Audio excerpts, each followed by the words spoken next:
আসসালামু আলাইকুম অ্যাপ্লাইড ম্যাথমেটিক্সের আমরা দ্বিতীয় লেকচারটি দেখব। দেখেন, আমরা একটা অঙ্ক সলভ করব যে F of x mode x, ঠিক আছে। যদি এই হয় আর এর একটা ব্যবধি আছে, এই ব্যবধির সাহায্যে এটা ব্যবধি হয়, তবে দেখাতে হবে আমাদের এফ অফ এক্স সমান সমান pi by two minus four pi by into cos x by 1 square plus cos 3x by 3 square plus cos 5x by 5x আর 5x square plus dot dot dot, এটা continue.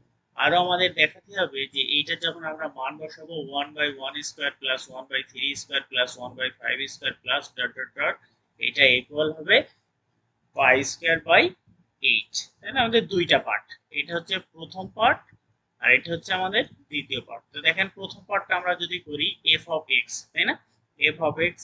দেখেন এটা আমরা F of x সমান সমান আমরা যদি minus দিই, দেখেন এইখানে একটা জোড় ফাংশন কি বিজোড় ফাংশন সেটা আমরা জাজ করব।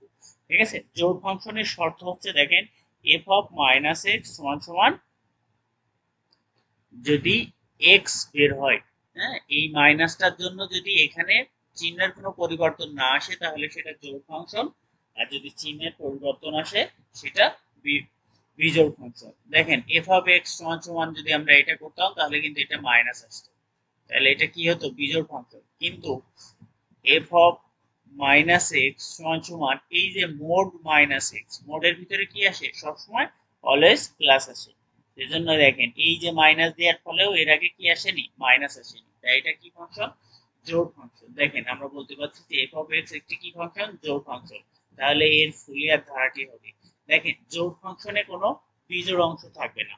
আমরা এটাও জানি দেখেন যে cos x, হ্যাঁ, cos মাইনাস মান কি করতে পারে, হজম করতে পারে, তাই না। যে cos x যদি আমরা এখানে মাইনাস বসাই যে cos মাইনাস x সমান সমান কি পাবো, cos x। তাহলে এটা কি ফাংশন, একটা জোড় ফাংশন। বিপরীত ক্রমে যদি আমরা এখানে সাইন দিতাম সাইন মাইনাস x সমান সমান এটা মাইনাস সাইন x হতো, তাহলে এই যে মাইনাস সাইন x পাওয়ার কারণে এটা কি ফাংশন হয়ে গেল, বিজোড় ফাংশন। কিন্তু আমাদের এটা কি ফাংশন, এই যে এফ অফ এক্স জোড় ফাংশন, সেহেতু আমরা বিজোড় ফাংশনটা কি নেব না, নিব না। কেন নিব না, দেখেন যে বিজোড় আর জোড়, ঠিক আছে, যদি বিজোড় ফাংশন, এই যে বিজোড় ফাংশন আর যদি জোড় ফাংশন আমি গুণ করি তাহলে সেটাও আসবে কি ফাংশন, বিজোড় ফাংশন। আর বিজোড় ফাংশনের ইন্টিগ্রেশন কি হয়, যদি একই ব্যবধির বিপরীত চিহ্ন দ্বারা আমরা ইন্টিগ্রেশন করি তাহলে তার মান কি আসবে, জিরো আসবে। সেজন্য আমরা মানটা অ্যাভয়েড করছি। দেখেন তাহলে আমাদের সূত্রটা কি দাঁড়ালো, a naught by two plus summation a naught cos n x, তাই না। তাহলে এই যে এ নট সমান সমান আমরা কি দেখছি জানি, ফুলিয়ার ধারায় জানি যে টু, দেখেন এই টুটা এসছে, দেখেন আমরা যেটা জানি সেটা এই,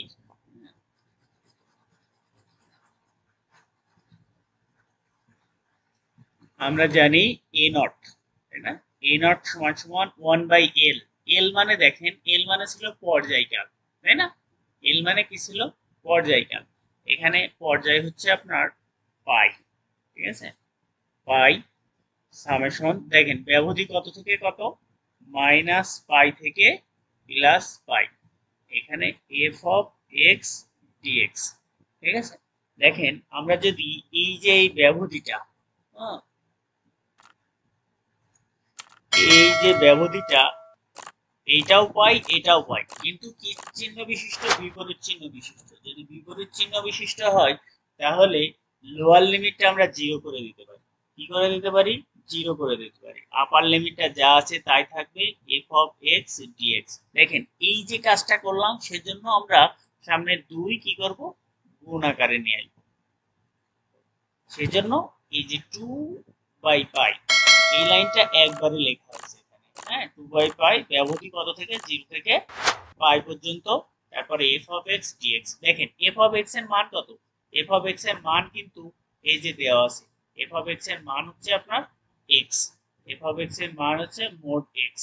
এখানে মোড এক্স এর মানটা বসাই দেওয়া হয়েছে, দেখেন মোড অফ এক্স এর মান বসাই দেওয়ার ফলে আমরা এক্স এর মানটা এই যে বসাই দিচ্ছি এখানে এক্স। এবার এইটাকে এক্স এর সাপেক্ষে অন্তরীকরণ এই যোগীকরণ করছি, তাহলে দেখেন এক্স আমরা যদি 0 পাই ডিএক্স, এটা যদি যোগজীকরণ করি তাহলে এক্স স্কোয়ার বাই 2 এর লিমিট 0 বাই এক্স, তাই না? তাহলে আপার লিমিট মাইনাস লোয়ার লিমিট, তাহলে দেখেন যদি আমি আপার লিমিট বসাই তাহলে এখানে পাই, তাই না? তাহলে পাই স্কোয়ার বাই 2 মাইনাস 0, 0 বসালে এটার ভ্যালু কত আসবে? 0 আসবে। তাহলে এটা আমাদের এই যে একবারে এই পয়েন্ট পাইছি, এই পাই আর স্কোয়ার কেটে গেলে এই পাই। তারপর দেখেন আমাদের এই এন এর মানটা দরকার, তাই না? এই এন এর মানটা কি? তাহলে আমরা জানি যে এন, হ্যাঁ, ফুলিয়ার ধারা থেকে আমরা জানি এন সমান সমান, দেখেন সেম প্রসেসে কিন্তু এখানে 2 নিয়ে আসা হয়েছে। এই যে সামেশন, এখানে আপনার ইন্টিগ্রেশন চিহ্নর এই যে ব্যবধি, হ্যাঁ, এখানে মাইনাস পাই না লিখে এখানে কি লিখেছে? 0 আর উপরে পাই, সেই জন্য এই 2টা এসেছে, F of x cos dx, তাই না? তারপর দেখেন এটা এফ অফ এক্স এর মান কত? এফ অফ এক্স এর মান এক্স। তারপর দেখেন এখানে দুইটা পদ চলে এসেছে এক্স cos, তাই না? আমরা এখানে ইউভি ধরাতে পারি। তাহলে ইউ কোনটা ধরবো? আমরা জানি যে অ্যালজেব্রিক ফাংশন আগে ইউ আসবে, তারপরে ত্রিকোণমিতিক ফাংশন, তাহলে ত্রিকোণমিতিক ফাংশন হচ্ছে cos, সেজন্য ওটা ভিউ ভি। তাহলে আমরা যদি এটা চেইন আকারে ইন্টিগ্রেশনটা করি তাহলে দেখেন যে এক্স কে রেখে এই ইউ কে রেখে ভি কে সমাকলন করতে হবে। তাহলে এখানে cos nx এর যদি আমরা সমাকলন করি তাহলে পাবো sin nx divided by n, সূত্রের মাইনাস। তারপরে দেখেন এবার এই যে এখানে যেটা আছে না, এই যে এইটার এই প্রথমটা ইউ, তারপরেরটা কি ভি, তারপরের অংশে এই প্রথমটাকে আমরা কি করব? অন্তরীকরণ করব। তাহলে এক্স কে যদি আমি অন্তরীকরণ করি তাহলে পাবো 1, আর এই ভি কে করব আমি সমাকলন, তাহলে sin nx বাই n, তাই না? তাহলে sin nx রে আমি যদি সমাকলন করি তাহলে পাবো minus cos nx divided by n, আর এই n আছে এই n স্কয়ার, তাই না? তাহলে দেখেন এর পরের লাইনটা এই দাঁড়ায়, তাহলে s x sin n x মাইনাসে মাইনাসে plus 2 cos n x by n square, তাই না? এইটার আবার লিমিটটা বসাই দিতে হবে। এই যে লিমিট কত? 0 থেকে পাই, 0 থেকে এই পাই। তাহলে আমি যদি আপার লিমিট বসাই, দেখেন তাহলে আপার লিমিট যদি আমি বসাই তাহলে এখানে x এর জায়গায় কত বসাবো? পাই বসাবো, sin n pi plus 2 cos n pi divided by n square. এটা আপার লিমিট, এটা আপার লিমিটের জন্য আমরা এটা বসালাম। এবার দেখেন লোয়ার লিমিট যদি বসাই তাহলে লোয়ার লিমিট কত? 0, তাহলে 0 x এর জায়গায় এখন 0 বসলো, এটা মাইনাস, ঠিক আছে, minus 0 sin x 0 plus 2 cos n 0 by n square. দেখেন এখন যদি আমরা এটার ক্যালকুলেশন করি তাহলে ক্যালকুলেশনটা আমি এখানে করছি। দেখেন এই যে পাই cos sin 180 ডিগ্রি, পাই মানে কত? 180 ডিগ্রি, sin 180 ডিগ্রির মান কত? 0, 180 ডিগ্রির মান কত? 0, তাহলে 0 এর সাথে যাই গুণ করবো আমি কি হয়ে যাবে? এটা 0 হয়ে যাবে। তারপরে দেখেন এই যে 2 প্লাস 2, এই যে cos n পাই, cos n পাই, ঠিক আছে, cos n পাই, এটার ভ্যালু হচ্ছে আপনার minus 1 to the power n। তাহলে এটার ভ্যালু আমি এখানে বসাই দিচ্ছি, দেখেন minus 1 to the power n divided by এই n স্কয়ার, ঠিক আছে। তারপর দেখেন এই যে এইটা 0 এর সাথে যাই গুণ করবো সেটাই 0 হয়ে যাবে, মাইনাস 0, এই যে এটা মাইনাস, সরি মাইনাস ছিল এটা। তারপর দেখেন cos 0, হ্যাঁ, এই যে cos 0 ডিগ্রির মান কত? cos 0 ডিগ্রির মান হচ্ছে 1, এইটা 2 না, এটা 1 হবে, সরি এটা 1, এখানেও 2 হবে না, এটা 1, ঠিক আছে, ইন্টিগ্রেশনটা একটু ভুল গেছে, এটা 1 হবে। তাহলে দেখেন 1, এটা 1, এই সাথে প্লাস মাইনাস এই 1। এখন দেখেন তাহলে আমাদের এই যে এই দুইটা পদ, এখান থেকে কি থাকছে আমাদের? টু এন স্কোয়ার এইটা দেখেন আমরা এখানে এই যে টুটা আমরা এই সাইডে নিয়ে এসেছি দেখেন টু এটা তো টু না এটা মাইনাস এটা ওয়ান হ্যাঁ একটুখানি ভুল গেছে এখানে সেই জন্য এটা ভুল গেল দেখেন এখান থেকে আমরা যদি এই টু এন স্কোয়ার এই এনটা এখানে কমন নিয়ে নিছি আমরা ডিভাইডেড বাই এন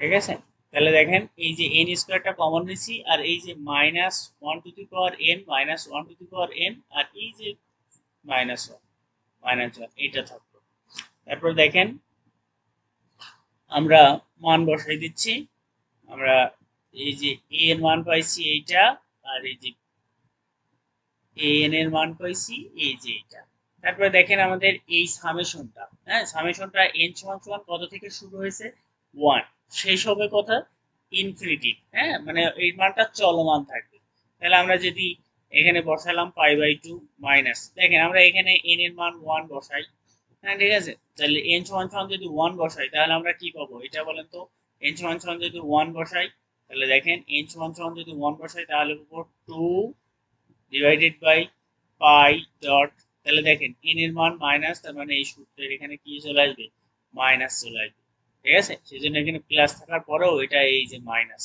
হ্যাঁ 2 2 4 pi by pi 4 pi by common এসে তারপরে এই যে জাস্ট এখানে এন বসালে যে ফাংশনটা পাবেন সেই ফাংশনটা এখানে বসাই দিবেন প্রদত্ত ফাংশন হতে আমরা পাচ্ছি দেখেন যদি জিরো বসাই হ্যাঁ দ্বিতীয় অংশটা দেখেন দ্বিতীয় অংশটা বলছে যে দ্বিতীয় অংশ বলছে যে এইটা প্রমাণ করতে হবে ঠিক আছে তাহলে এটা প্রমাণের ক্ষেত্রে আমরা এফ অফ এক্স ইকুয়াল কত বসাবো 0 বসাবো ঠিক আছে আমরা যদি 0 বসাই তাহলে দেখেন 0 বসালে এই যে অংশটা পাচ্ছি আর এই যে 5 নম্বরটা আর এই 6 নম্বরটার ভিতরে তুলনা করলে আমরা এটা পেয়ে যাব ধন্যবাদ